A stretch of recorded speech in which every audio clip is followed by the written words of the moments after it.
Selamat siang dan selamat bergabung pada webinar hari ini. Terima kasih karena sudah meluangkan waktunya untuk bersama kita bergabung berjumpa di Zoom meeting hari ini pada hari Sabtu, tanggal 28 September 2024 dengan topik penata laksanaan fisioterapi pada kasus asma bronkial pada anak. Baik Bapak Ibu, sebelumnya saya Sadatul Atira sebagai host pada webinar hari ini. Sebelumnya ada beberapa hal yang perlu saya sampaikan, saya informasikan kepada Bapak Ibu untuk demi kelancaran webinar kita hari ini.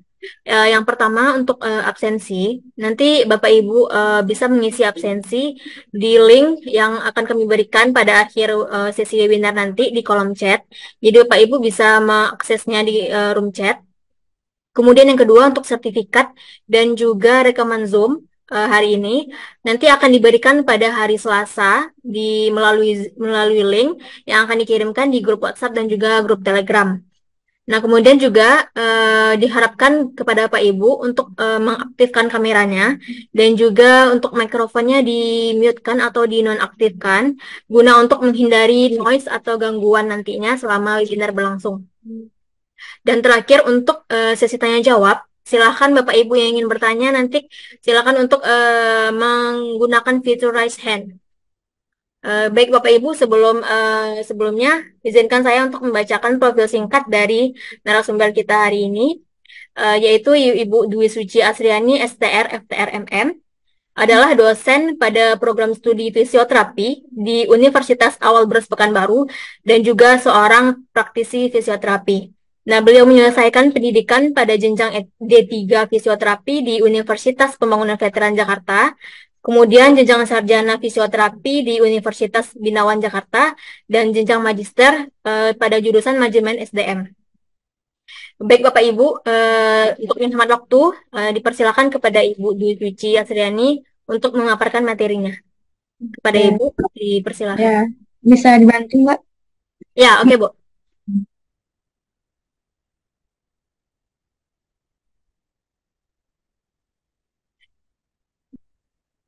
Oke, Assalamualaikum warahmatullahi wabarakatuh. Selamat siang semuanya. Selamat siang Bu. Siang, Bu. Oke, siang hari ini saya alhamdulillah diberi kesempatan untuk eh, menjelaskan lah salah satu kasus kasus asma pada anak. Oke, next Mbak. Boleh next? Oke, next lagi. Nah, next lagi. Nah, oke. Sebelumnya saya jelasin dulu. Nah, mungkin yang tahu asma itu cuma sesek ya, sesek ketika misalnya alerginya kambuh ya, nggak ada batuk misalnya. Nah, tapi di sini saya jelasin adalah asma bronkial. Bronkial itu apa sih? Bronkial itu adalah merupakan gangguan inflamasi kronik pada saluran nafas yang melibatkan sel-sel inflamasi seperti uh, leukotrien dan lainnya seperti itu. Kemudian dia kenapa sih inflamasi? Karena dia adanya spasme pada bronkus. Ya, bronkus itu adalah bronkus itu bahasa medis, yaitu artinya uh, percabangan pada paru-paru, ya, paru kiri dan paru kanan. Nah, kemudian inflamasi ini berhubungan dengan responsif ya, yaitu seperti jalan nafas ya, kayak bunyi ya, kayak mengi.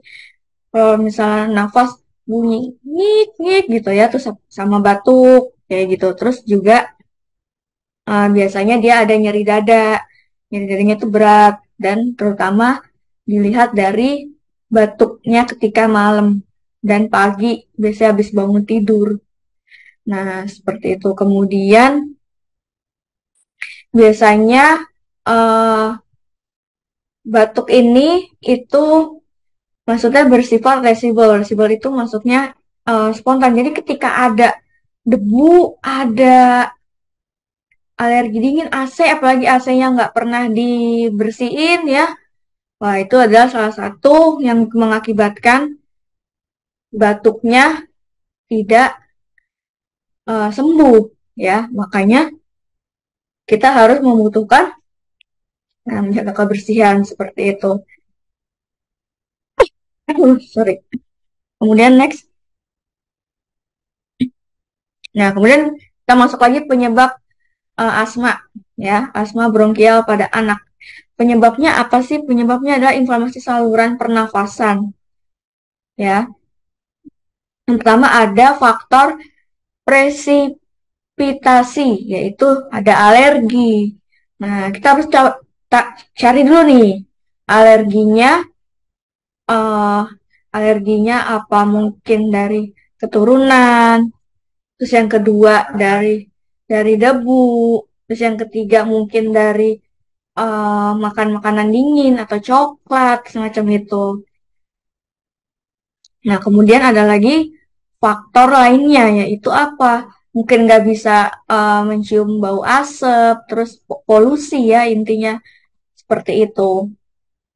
Kemudian ada infeksi saluran pernafasan. Ya, infeksi saluran pernafasan ini disebabkan oleh virus, bakteri dan virus influenza. Ya, jadi nggak cuma batuk, tapi ada lagi mungkin flu ya, flu bersin-bersin setiap pagi, malam ya, karena ada berkaitan dengan alergi. Ya, ada faktor pencetusnya ya. Oke, kemudian selanjutnya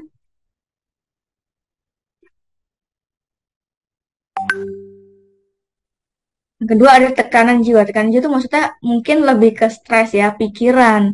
Jadi penyebab asma itu mendapat tekanan. Jadi kayak uh, dia lagi punya pikiran banyak, nah terus dia ada punya riwayat asma juga ya, seperti itu.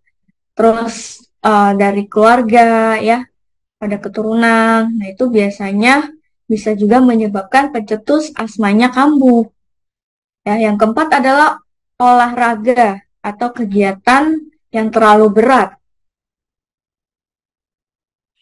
Nah, yaitu adalah penderita asma yang mendapatkan serangan asma bila melakukan olahraga atau uh, seperti basket, terus futsal, terus kemudian apalagi lari ya, badminton, tenis, ya yang berlebihan, maka itu tidak boleh. Yang boleh apa sih? Yang boleh adalah berenang. Berenang itu bagus untuk pernafasan, ya, saluran pernafasan, ya, untuk melatih supaya tidak terjadinya sesak nafas, ya. Oke, boleh di next. Kemudian adalah obat-obatan, ya. Nah, asma ini kan sebetulnya setiap orang itu kan mempunyai sensitivitas ya. Itu alergi terhadap obat atau mungkin kayak misalnya makanan juga bisa ya. Kemudian ada polusi udara, biasanya yaitu debu, asap, rokok ya. Terus juga mungkin rumahnya nggak pernah dibersihin juga ya, seminggu sekali. Nah, itu bisa jadi adalah faktor terjadinya asma kamu. Oke, boleh di next. Kemudian lingkungan kerja ya, yang biasa kerjanya mungkin di pabrik ya, limbah, itu bisa jadi terkena asmanya kamu atau batuknya kamu. Nah, kemudian adalah faktor genetik. Ya, faktor genetik itu biasanya di mana ada satu keluarga yang punya riwayat asma atau mungkin punya ibu bapaknya punya riwayat asma, asma berat, otomatis anaknya bisa jadi keturunan sampai punya cucu lagi ya. Seperti itu. Oke, next. Tanda dan gejala asma. Tanda gejala ini muncul ya biasanya ya seperti wheezing. Wheezing itu sesak, kemudian pusing ya. Terus badannya panas, bersin-bersin ya. Kemudian nafasnya saat tarik nafas pendek ya. Kemudian gampang cemas, gampang capek, gampang lelah ya. Seperti itu. Itu adalah tanda dan gejalanya. Boleh di next. Nah, jadi seperti ini ya. Nah, ini adalah eh, yang normal ya, bronkus pada percabangan pada paru yang normal. Nah, dan kemudian ini adalah yang eh, ken- terkena inflamasi atau terkena asma bronkial. Jadi, eh, kalau yang normal itu saluran nafasnya itu dia uh, plong ya nafasnya. Jadi saluran nafasnya itu lurus. Tapi kalau misalnya asmatik itu dia menyempit ya saluran nafasnya. Makanya terjadilah inflamasi. Itu kena bakteri dan virus ya. Seperti itu. Oke, boleh di next. Nah, sebelum saya lanjutin, kalau ditanya asma itu kenanya di paru kiri atau paru kanan nih. Nah, asma ini kenanya sebetulnya ada di paru pusat, yaitu ada di posisi sebelah kanan. Ya, kenapa nggak di posisi kiri? Karena posisi kiri itu parunya kecil dan juga ada jantung. Ya, kemudian kita next tanda gejala ada berbeda-beda ya. Kemudian asma ini sudah pasti gejalanya bunyi ya, mengi ya, bunyi nyik nyik gitu ya. Terus eh, nyeri, nyeri dada ya, nyeri kan, kemudian batuk ya, secara terus menerus ya. Kemudian lemah ya, gampang capek, kemudian nyeri pada dada, gangguan tidurnya juga terganggu ya, nggak bisa misalnya eh, posisi kiri, posisi kanan ya, sesak, terus batuk terus menerus ya, terus flu ditambah lagi. Kemudian boleh di next. Nah, ini menurut WHO dan Kemenkes. Ya, menurut WHO, asma merupakan organisasi asma di dunia yang memprediksikan pada tahun 2025 akan terjadi kenaikan. Jadi memang setiap tahun asma itu naik. Kenapa naik? Karena kita semakin banyak polusi itu semakin orang juga banyak beli mobil ya, bakar sampah ya, seperti itu. Nah, terus makanya makin tahun semakin naik ya. Gimana mau sembuh ya? Polusinya makin bertambah, kendaraan makin bertambah kayak gitu. Terus yang merokok juga makin naik ya, seperti itu. Kemudian menurut Kemenkes adalah asma adalah kelainan berupa peradangan kronik pada saluran pernafasan yang menyebabkan penyempitan saluran pernafasan atau yang disebut juga hiperbronkus ya yang menyebabkan gejala episodik berulang ya. Jadi eh, menyebab penyebabnya itu yaitu berulang. Kalau dibilang asma bisa sembuh ya nggak bisa. Tapi yaitu dia kambuh ketika dia menjauh dari pencetusnya maka dia bisa sembuh. Tapi kalau dia selalu dekat ya atau mungkin jarang dibersihin di rumahnya atau jauh dari polusi rumah dekat dari polusi maka akan tidak bisa sembuh atau sering terjadi misalnya udah besoknya sembuh besoknya lagi kambuh kembali jadi seperti itu. Oke, boleh di next.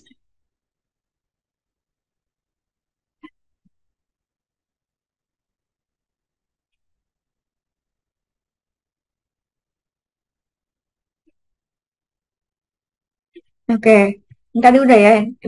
Tadi itu selanjutnya ada spasme pada paru yaitu pada percabangan eh, bronkial ya atau bronkus dextra. Dextra itu artinya posisi paru sebelah kanan di cabang pernafasan. Jadi kalau bisa dilihat di layar itu kan ada cabangnya ya. Mungkin nggak kelihatan ya. Tapi di situ ada cabang kiri dan cabang kanan. Nah, yang kena itu di bronkusnya dan berasanya itu nyeri ya, kayak berasa berat terus kayak rasanya tuh kayak ada luka ya, luka yang nggak diobatin ya. Kalau misalnya luka di luar kan mungkin masih bisa dibetadin. Jadi kalau di dalam harus menggunakan obat ya atau uh, pakai menggunakan nebulizer ya. Boleh di next. Oke, boleh next. Nah, ini aja sama yang tadi ya, normal. Nah, kemudian kita masuk ke penata laksanaan. Ya, sesuai judul adalah yang pertama ada inframerah. Nah, inframerah ini adalah salah satu alat fisioterapi yang digunakan untuk eh, agar slemnya itu agak lebih mencair. Kenapa? Karena dipanasin.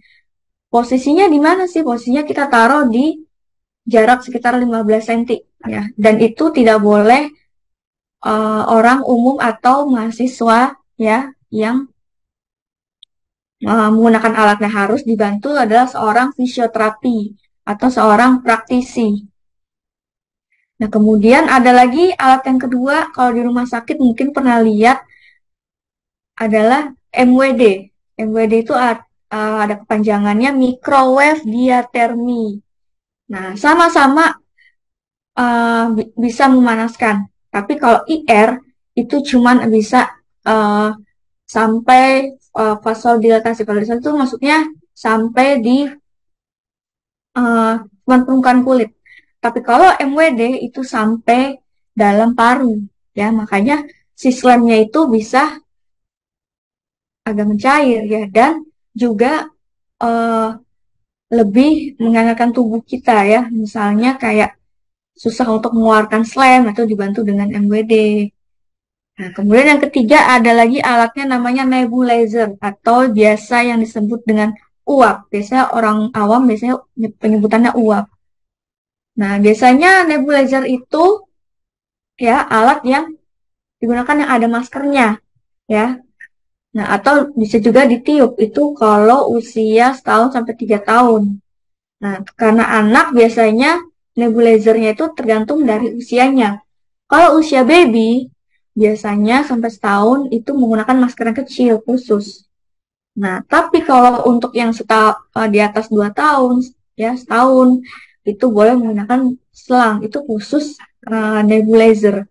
Nah, nebulizer itu nanti akan mengeluarkan uap, ya, untuk masuk ke hidung, ya, atau untuk membantu uh, mencairkan dahak, ya, atau bisa juga flu ya, itu juga dibantu dengan pihak tim medis. Karena kenapa? Karena itu di situ ada obat, jadi nggak bisa oh ya langsung dicolokin, dipencet powernya langsung dipakai, itu nggak bisa, itu ada obatnya khusus ya.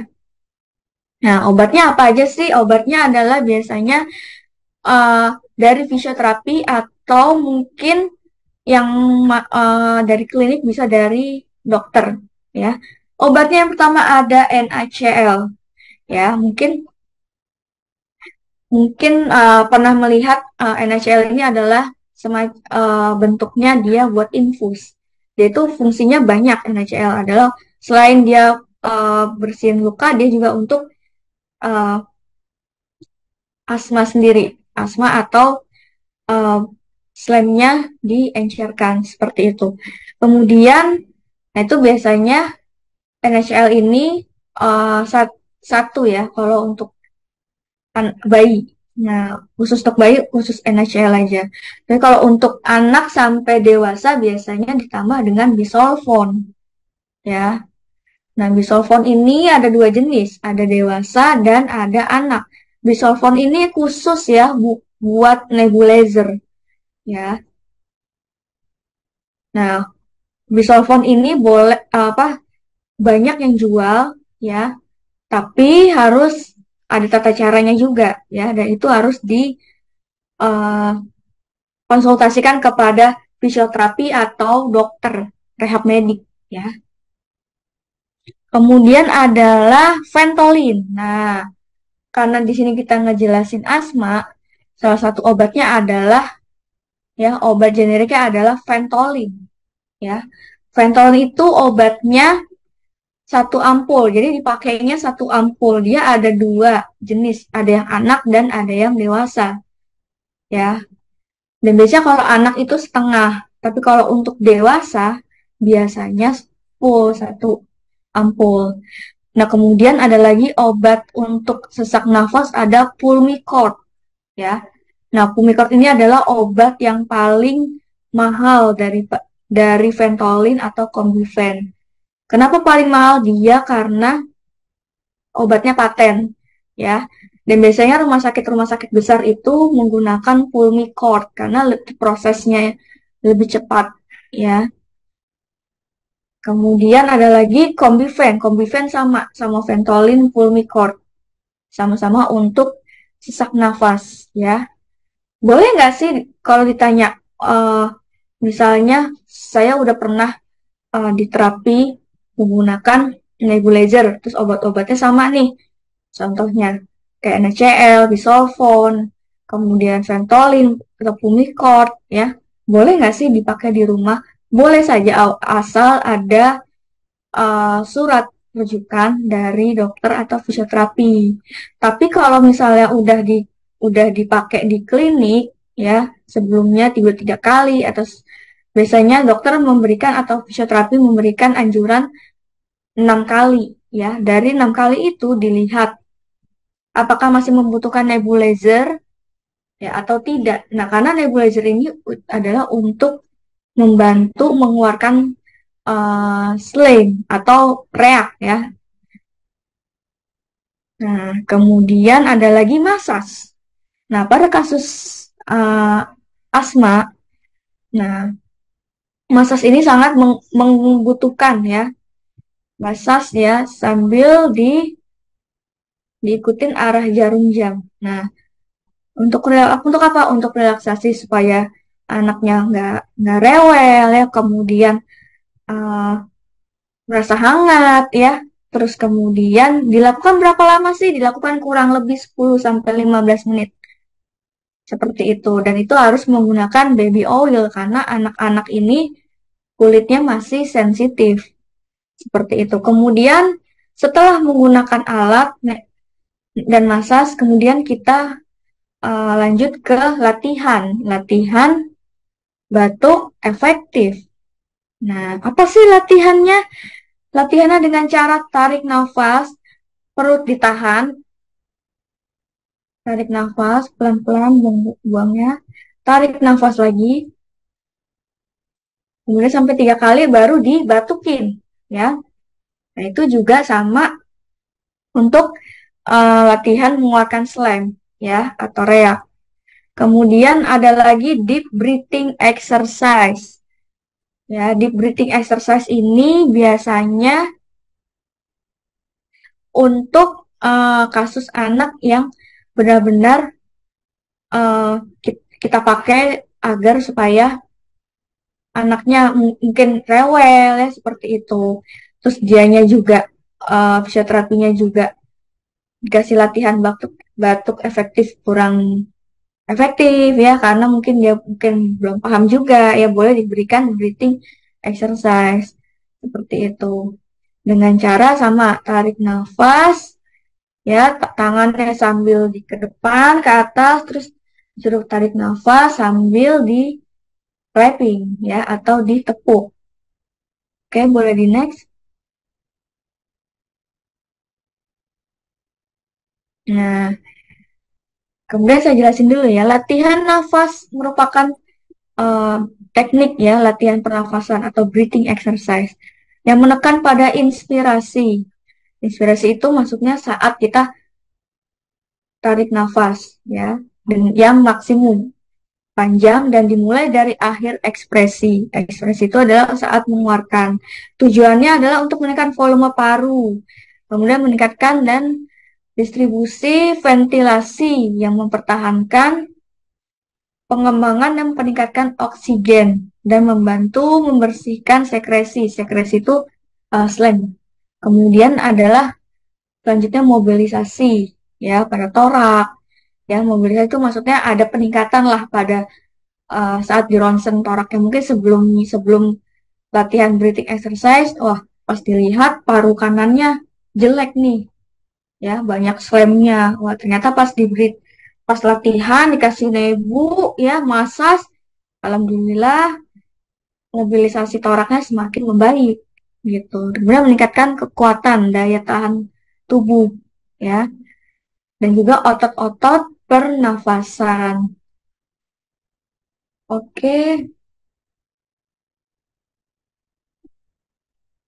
Nah, yang tadi ini adalah breathing exercise ya. Tadi sudah, kemudian next.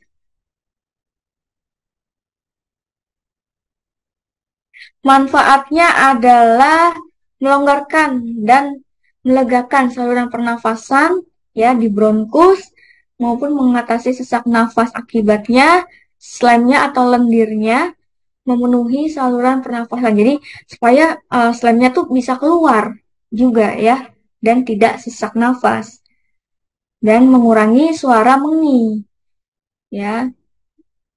Ya, akibatnya adalah infeksi untuk tidak menimbulkan infeksi pada saluran pernafasan.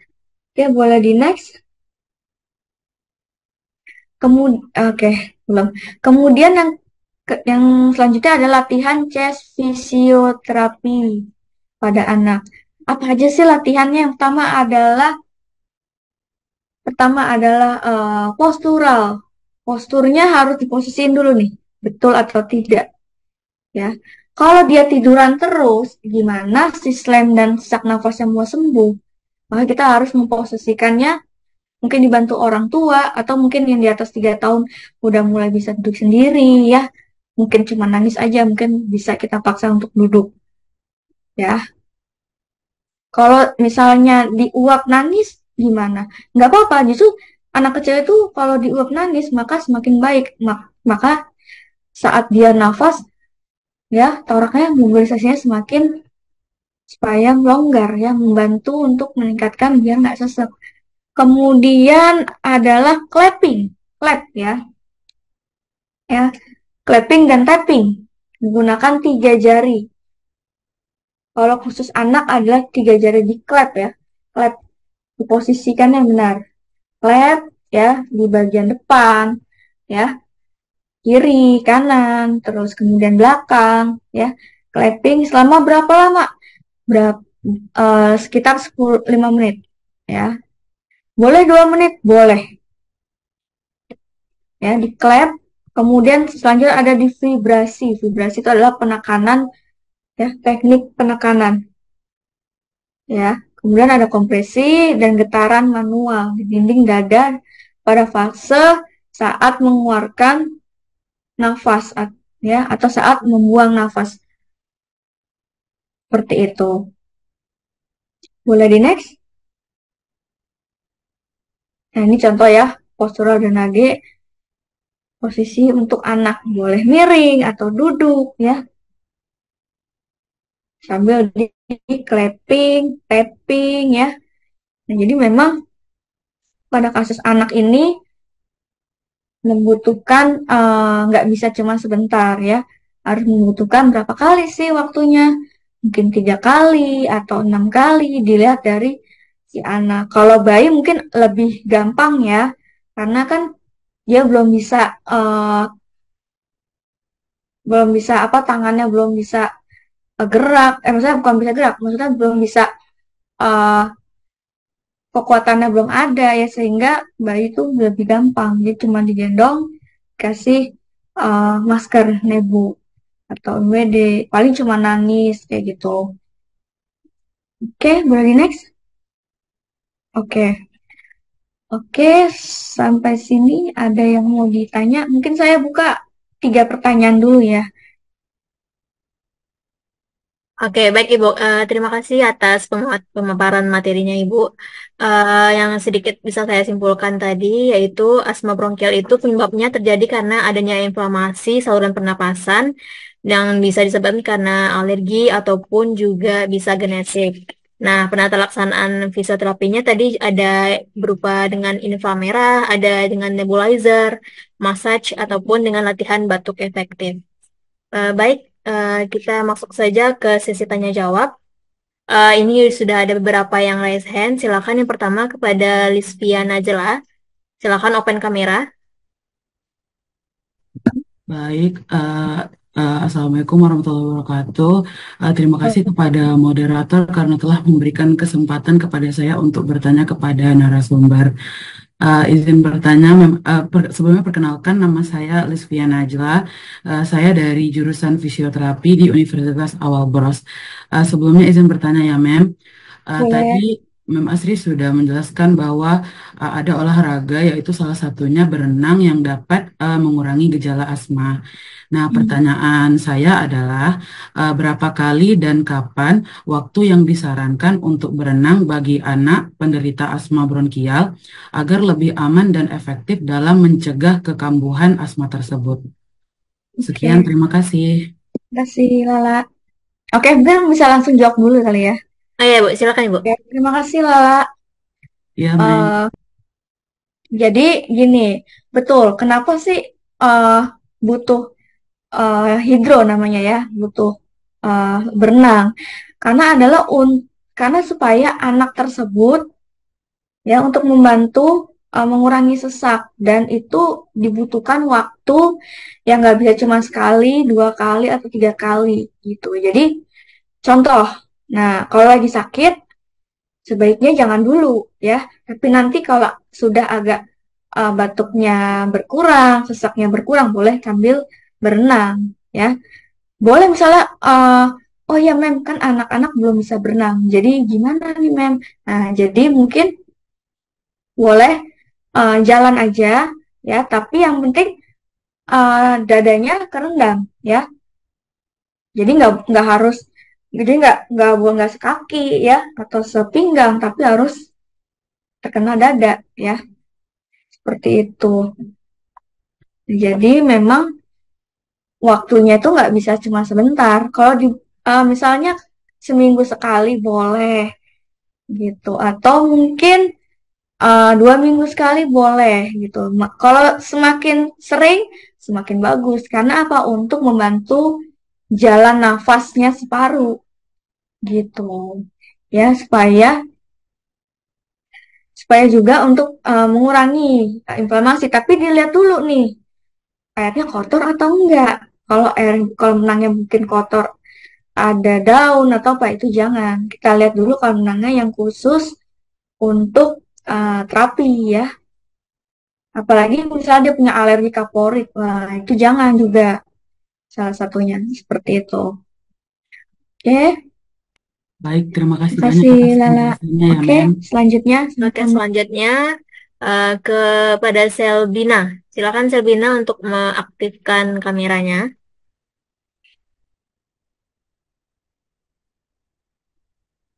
Ya, baik. Terima kasih. Mohon maaf, saya belum bisa. Mungkin karena kameranya eh, belum bisa untuk menyala. Ya, ya, Izin, silakan. bagaimana cara memastikan agar latihan deep breathing dilakukan dengan baik dan benar agar mendapatkan manfaat yang optimal, terutama bagi pemula yang belum terbiasa. Terima kasih. Deep breathing. Oke, lanjut saya jawab ya. Gimana caranya supaya mengoptimal?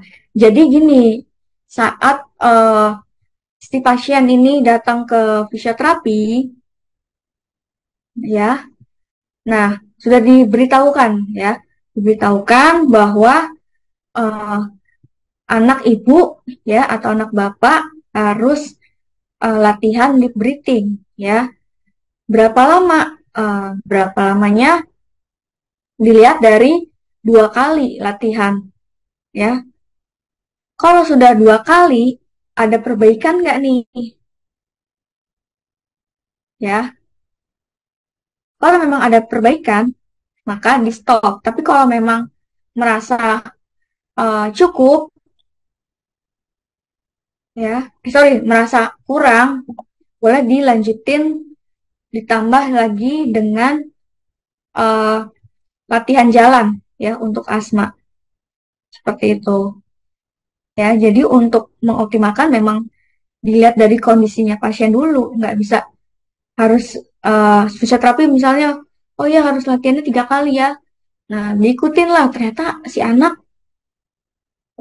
belum mampu gitu, atau belum ngerti lah ya gitu bahasanya.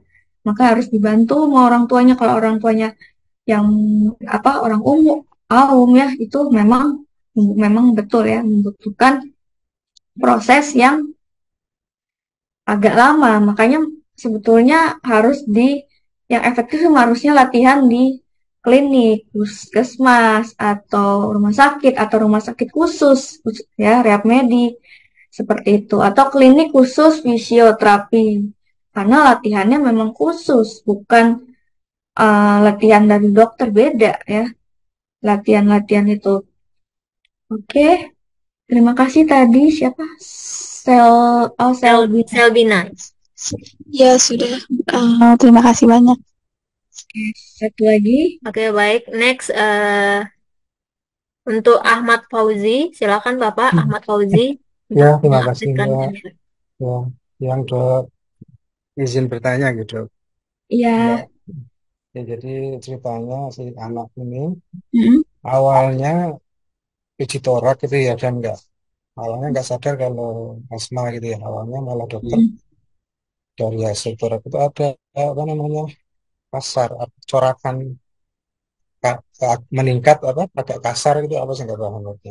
Terus di awalnya itu dikira TB. Nah, terus uji TB ternyata TB. ternyata aman, bukan TB.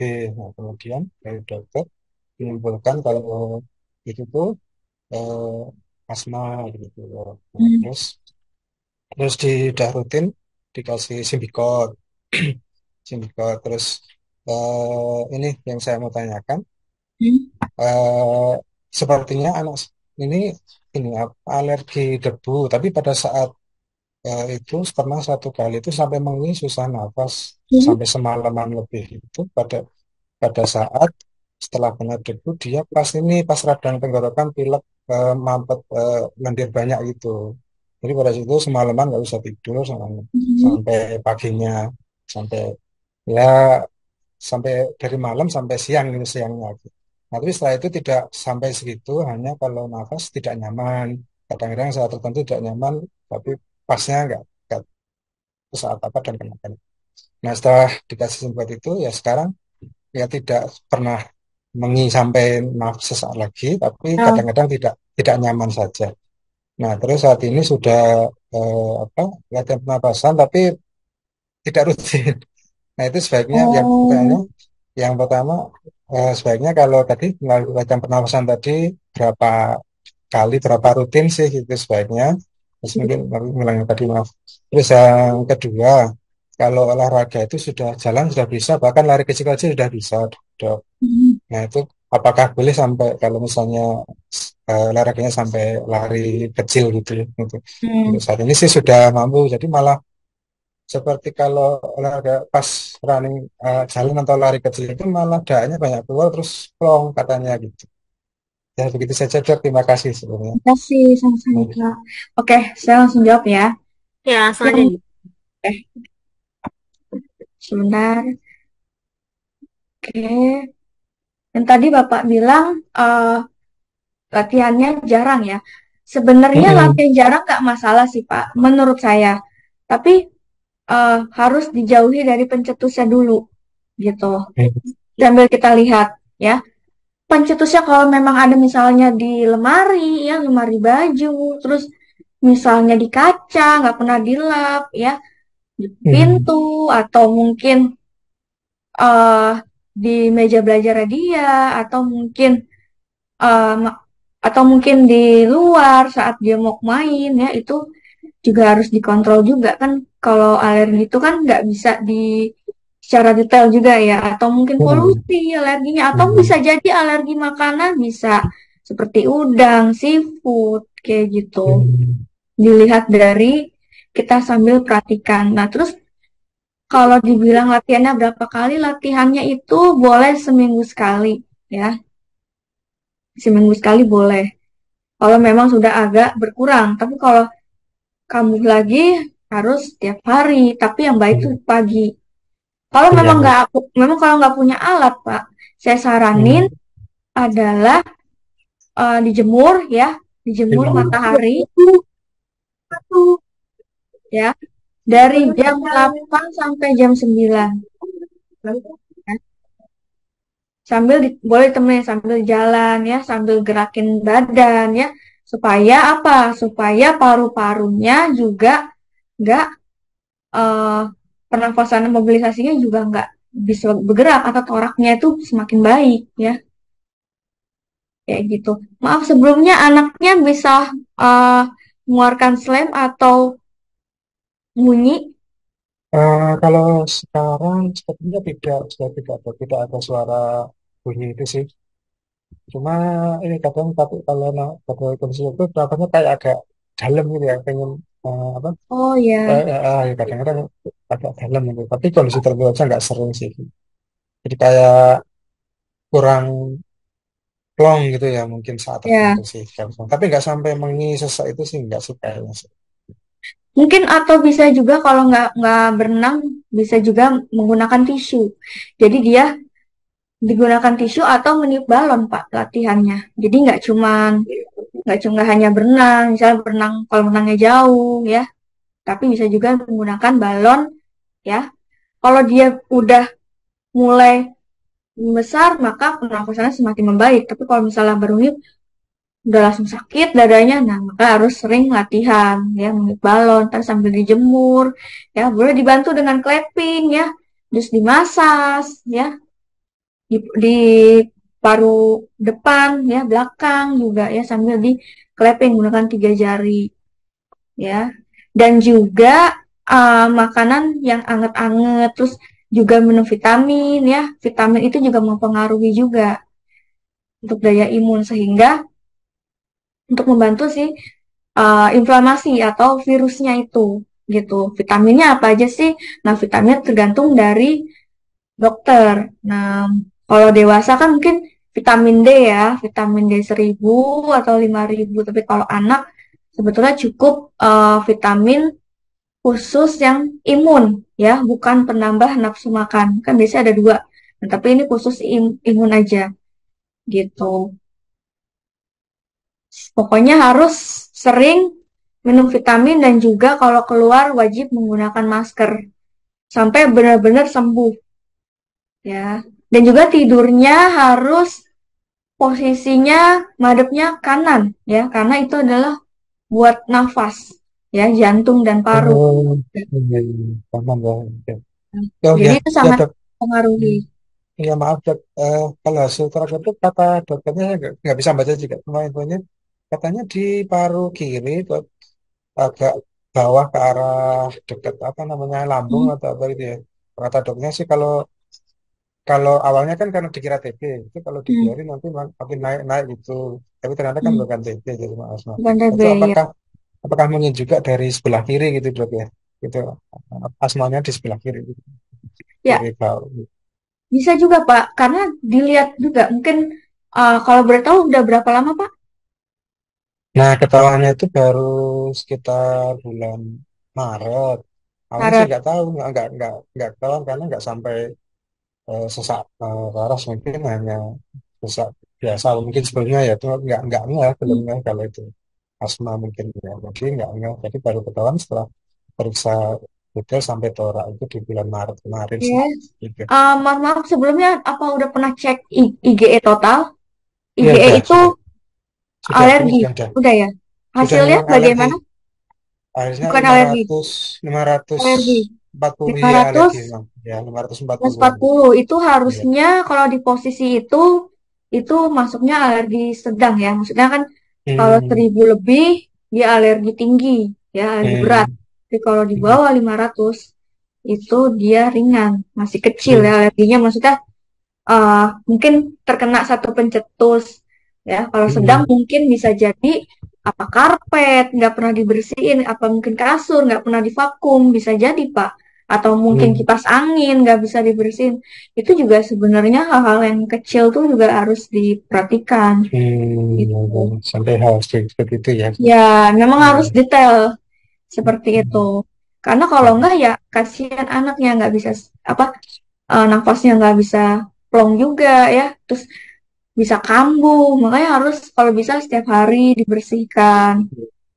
Kalau dibilang pengaruh nggak sih dari apa sesak nafas asma yang kiri pindah ke kanan itu nggak bisa juga sih Pak, karena mungkin nggak bisa. karena baru bisa, karena mungkin baru ketahuan tapi ternyata udah lama kan. Nah, namanya anak kan nggak tahu ya, nggak bisa merasakan oh iya ini tuh cuma taunya sakit, tapi dia nggak tahu kalau itu kan asma atau atau misalnya cuman batuk aja. Tapi batuknya bagaimana, Pak? Nah, kalau Atau batuknya malah nggak pernah batuk kalau aku lihat sih malah oh tadi nggak. batuknya nggak ada ya, cuman Ya asma nggak ada. aja.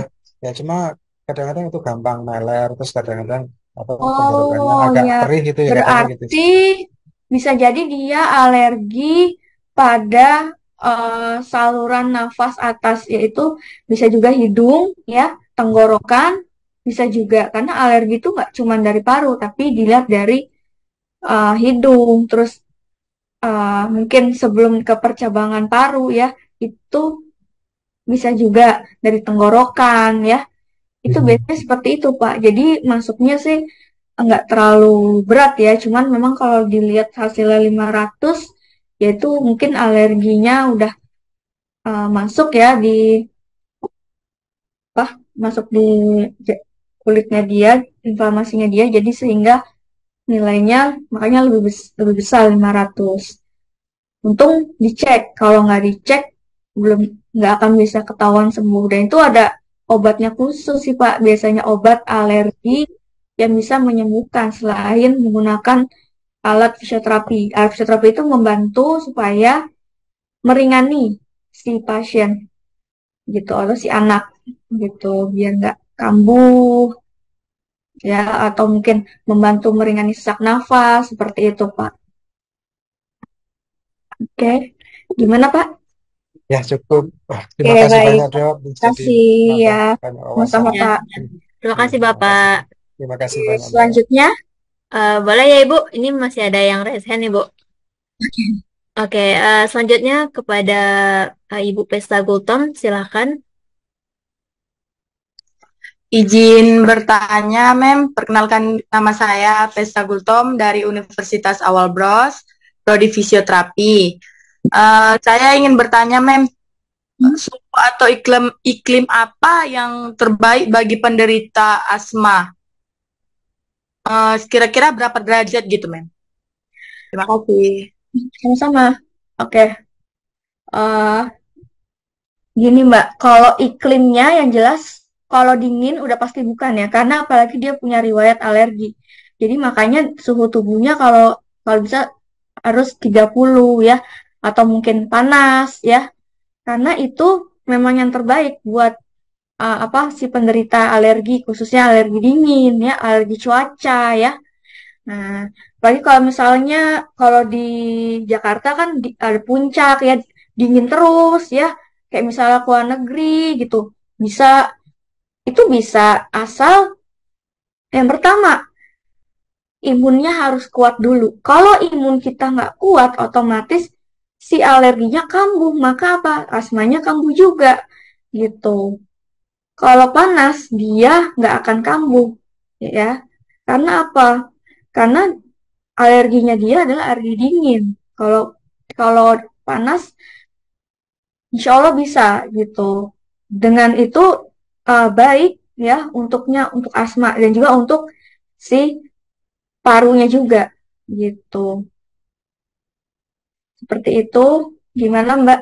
Mbak Pesta? Ya, makasih ya, Mem. Misalnya, oke. Ya, Ini oke. baru 4 ya? Iya Bu, Mungkin dua, 4. Berapa mungkin lagi dua Bu? lagi, dua Oke, lagi oh, selesai. oke Bu, ada lagi. Kepada Bapak Abdun, silakan Bapak Abdun. Baik, terima kasih Kak. Izin bertanya Ibu, Ya boleh. apakah ada perbedaan penata laksanaan fisioterapi pada asma anak dengan asma dewasa? Kemudian Penata, Bu, oke. penata laksanaan fisioterapi pada asma anak dengan asma Bisa. dewasa. Oke. Kemudian bagaimana peran edukasi keluarga dalam membantu anak menjalani terapi fisioterapi dan mengelola asma di rumah? Sekian Oke. Bu. Oke, terima kasih Pak Abdun. Yang pertama itu perbedaan penata laksanaannya sama ya. Sama-sama eh, harus menggunakan IR. Kalau nggak ada IR, mungkin MWD ya. Kemudian ada lagi nebulizer atau uap. Sama. Obatnya mungkin yang berbeda, Pak. Obatnya kalau bisolvon, kalau anak ya bisolvon anak, tapi kalau bisolvon dewasa ya khusus dewasa. Begitu juga Pulmicort, Combifen, Ventolin, ya. Kalau dewasa tidak membutuhkan NaCl. NaCl itu mungkin butuh cuman kayak flu aja. Tapi kalau asma, batuk, wajib menggunakan bisolvon sama uh, Combifen, Pulmi, dan Ventolin. Seperti itu. Dan untuk latihannya sama, latihannya tidak ada perbedaan gitu. Justru latihan yang untuk pasien dewasa itu lebih gampang ya untuk kita sebagai terapis untuk menerapkannya. Kalau anak kan harus pelan-pelan ya sambil diklep ya. Tapi kalau dewasa tuh sebenarnya membutuhkan masas nggak? Sebenarnya nggak usah. Cukup hanya pasien anak aja karena mungkin anak itu kan rewel ya, terus sering badannya panas ya. Terus kalau misalnya jam 7 malam itu kadang panas ya, kadang dingin ya, itu juga harus sering-sering dimasak. Tapi kalau dewasa itu kan udah terbiasa ya, maksudnya bukan bukan berarti nggak bisa dimasak, bisa, cuman lebih efektif lah pada pasien anak. Terus yang kedua tadi apa Pak? Edukasi ya? Iya, betul. Edukasinya yang diberikan yang pertama adalah diingatkan ke keluarga, pertama tidak boleh dijauhkan dari alerginya, ya. Yang kedua adalah mau alergi udara, alergi makanan, alergi cuaca, terus kemudian ada lagi mungkin logam, ya, bisa juga, atau bisa jadi alergi terhadap polusi ya atau bakar sampah, biasanya anaknya seperti itu. Kemudian yang kedua adalah tetap dilakukannya anak harus dijemur, diedukasikan, nanti kasih tahu orang tuanya harus dijemur, harus dikasih makan makanan yang anget ya, banyak minum air putih anget ya, dijauhi dari gorengan ya, minuman manis, karena itu adalah salah satu pencetus.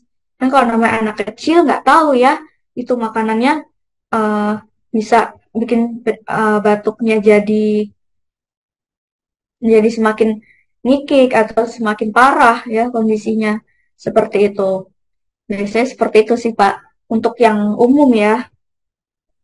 Dan sama satu lagi diberikan kalau bisa dibaluri minyak kayu putih atau minyak telon ya. Kayak gitu supaya untuk merelaksasikan otot-otot dalam tubuh sehingga anak tersebut sehingga menjadi lebih nyaman, nggak gampang rewel juga gitu. Oke, bagaimana Pak? Baik, terima kasih atas jawabannya, Bu. Satu lagi mungkin Mbak. Ya, oke Bu. Ini ada satu lagi di kolom chat, saya bacakan ya Ibu ya. Dari Ibu Siti Aminah. Assalamualaikum Kak, bagaimana cara mengatasi anak yang flu, kemudian ada bunyi ngik-ngik atau mengi, kemudian muntah-muntah karena dahak tidak bisa keluar, dan menangis terus akhirnya muntah. Terima kasih. Silakan dijawab Ibu. Oke, sebentar. Oke. Oke. Gimana cara mengatasi anak yang flu kemudian ada bunyi ngik-ngik, mengi.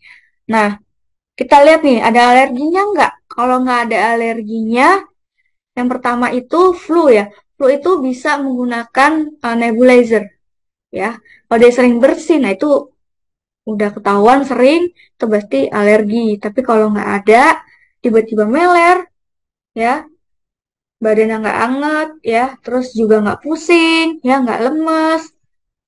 Nah itu biasanya cukup nebulizer NaCl aja ya. Terus kalau sampai bunyi, nah kita lihat dulu nih di keluarganya ada nggak yang punya asma ya. Karena yang mengi ini adalah dari si bronkusnya itu. gitu, bronkus pada parunya. Kita lihat dulu nih. Terus kemudian muntah-muntah. Nah, kalau muntah itu biasanya kalau anak itu justru bagus ya. Karena anak itu kan nggak bisa mengeluarkan slem ya. Jadi otomatis muntah terus slemnya keluar. Atau mungkin dari pup ya. Dari BAB, biasanya seperti itu. Nah, memang agak rewel, tapi nggak apa-apa. Itu malah justru bagus untuk eh, paru-parunya ya. Supaya lebih lebih apa? Lebih paru-parunya mungkin lebih sehat, terus slamnya juga keluar ya, nggak apa-apa dimuntahin. Kemudian apa lagi nih? Mengi. Nah, mengi ini tuh dilihat kalau menginya cuma sekali, ya itu nggak apa-apa. Tapi kalau menginya sering, ya misalnya 5 menit sekali, mengi bunyi nih, bunyi lagi nih, ya itu coba harus diperiksa ya, periksa. Nah, boleh di fisioterapi, di klinik fisioterapi atau di dokter anak ya, seperti itu. Dan itu juga harus diperhatikan ya. Kalau menginya sering ya, sampai malam terus didiemin aja itu juga nggak bagus ya buat anak ya. Takutnya apa? Takutnya anak itu kan belum bisa apa ya, belum bisa merasakan ini tuh sakit, ini harus bawa ke dokter, dia belum jadi paling cuma bisa nangis ya. Makanya harus dibawa ke tenaga medis untuk lebih pemeriksaan lebih lanjut. Apakah nanti dirawat atau nanti disuruh ke fisioterapi dari dokter tersebut ya. Tergantung dari si alurnya dari rumah sakit. Nah, seperti itu. Oke, sudah saya jawab. Terima kasih, Ibu Siti. Ya, oke Ibu. Berarti untuk sesi tanya jawabnya sudah selesai ya Ibu ya. Oke. Baik, Bapak Ibu, kita sudah sampai di penghujung acara. Nah, sebelum saya tutup, kepada Ibu, apakah ada kata-kata penutupnya Ibu, Ibu Dwi Suci Asriani? Silakan kalau ada Ya, Ibu.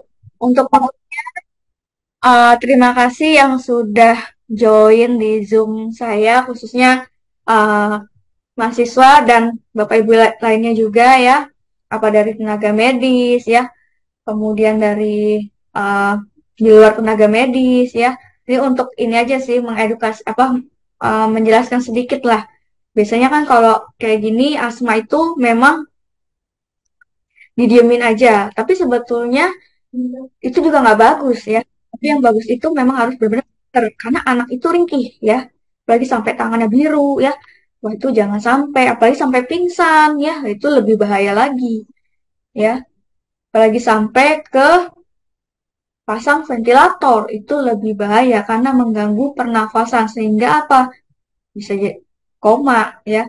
Karena apa mungkin telat ya penanganannya telat. Nah, itu makanya sebetulnya halnya sepele ya. Cuman kadang kita uh, dijamin aja nanti sembuh sendiri asma nanti jauhin oh, udah sembuh. Tapi enggak, tapi kalau anak ini memang harus benar-benar di bawah penanganan medis ya. Sama juga dengan lansia gitu. Seperti itu. Oke, sekian dari presentasi pembicara saya hari ini. Maaf bila ada salah-salah kata. Assalamualaikum warahmatullahi wabarakatuh. Selamat sore. Ya, Waalaikumsalam warahmatullahi wabarakatuh. Ibu boleh kita untuk dokumentasi foto bersama dulu ya Ibu? Ya, oke. Kamera Kepada Bapak Ibu yang ada untuk mengaktifkan kameranya. Oke, untuk slide pertama, 1, 2, 3. Oke, kita lanjut untuk slide kedua. Silakan Bapak Ibu untuk mengaktifkan kameranya. Ya, 1, 2, 3. Oke, dan slide terakhir, slide 3. 1, 2, 3. Oke, Bapak Ibu. Terima kasih Bapak Ibu kepada Ibu Dwi Suci Asriani STR FTRMM atas waktu dan ilmunya, dan terima kasih juga kepada Bapak Ibu yang telah hadir dan bergabung pada Zoom meeting ini dan berpartisipasi aktif dalam webinar hari ini. saya sebagai host pada hari ini. Mohon maaf atas salah kata. Saya akhiri dengan wassalamualaikum warahmatullahi wabarakatuh. Waalaikumsalam. Waalaikumsalam warahmatullahi wabarakatuh. Kepada yang bertanya tadi, silakan untuk meninggalkan nomor handphone di kolom chat. Kepada Lisvia, Selbina, Bapak Ahmad, Pesta Gultom, dan Bapak Abdun. Silakan menuliskan nomor handphonenya di kolom chat. Untuk yang absen, Bapak Ibu sudah di-share di kolom chat. Absennya jangan lupa. Iya Ibu, silakan bisa diakses di kolom chat ya Bapak Ibu untuk link absennya. Oke Bapak Ibu, boleh untuk leave Zoom. Terima kasih kepada Ibu Dwi Suci Asriani atas waktu dan ilmunya Ibu. Iya.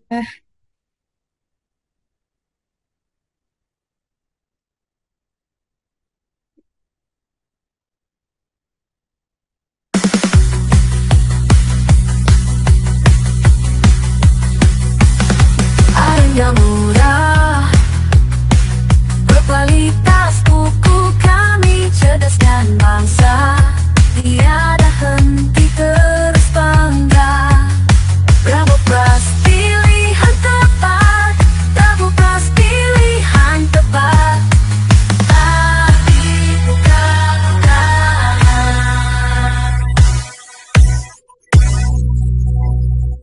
berguna.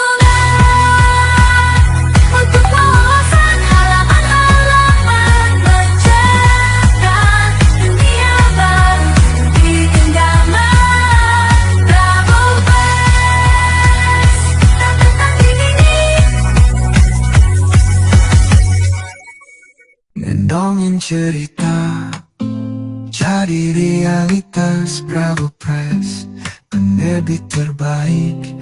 Kami hadir untukmu, oh penulis hebat. Hanya di sini impianmu akan terwujud. Langkah awal yang baru, tak perlu ragu. Bravo Press menjadi tujuanmu. Kemilau halaman duniamu berlagu. Terbitkan karya, biar dunia tersentak.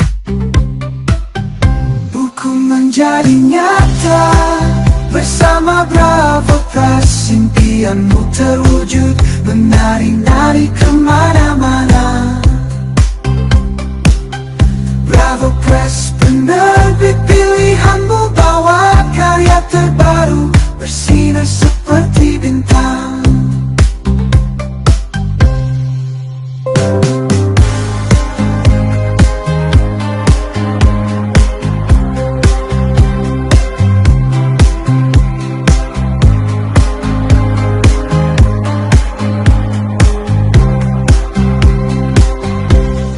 Sebab mudah terbitkan buku, Bravo Pras siap bantu kamu. Garansi diterbitkan uang kembali. Bisa jadi penulis sukses di sini. Produk berkualitas, mutu tak tergoyahkan. Ribuan penulis puas di sini bersama. Buku-buku terbitkan dengan cinta, terinspirasi mimpimu. Terbitlah di bawah sinar mentari. Bravo Press, penerbit terpercaya, mewujudkan impianmu. Setiap hari garansi diterbitkan uang kembali. Pilihan terbaik untuk buku terbitanmu.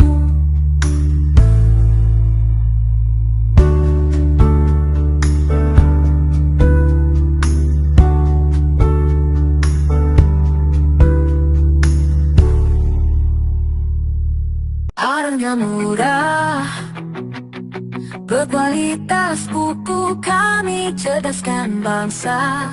Tiada henti terus bangga.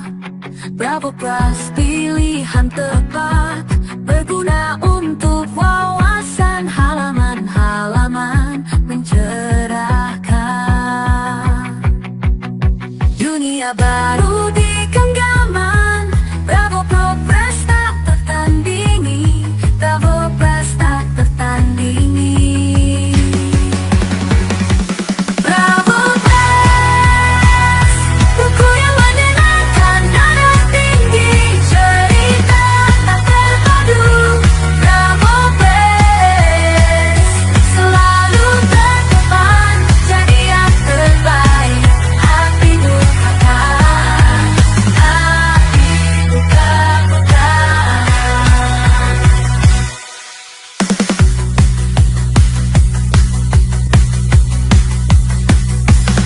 Harga murah, berkualitas buku kami cerdaskan bangsa. Tiada henti terus bangga. Bravo Press pilihan tepat, Bravo Press pilihan tepat. Api buka-bukaan,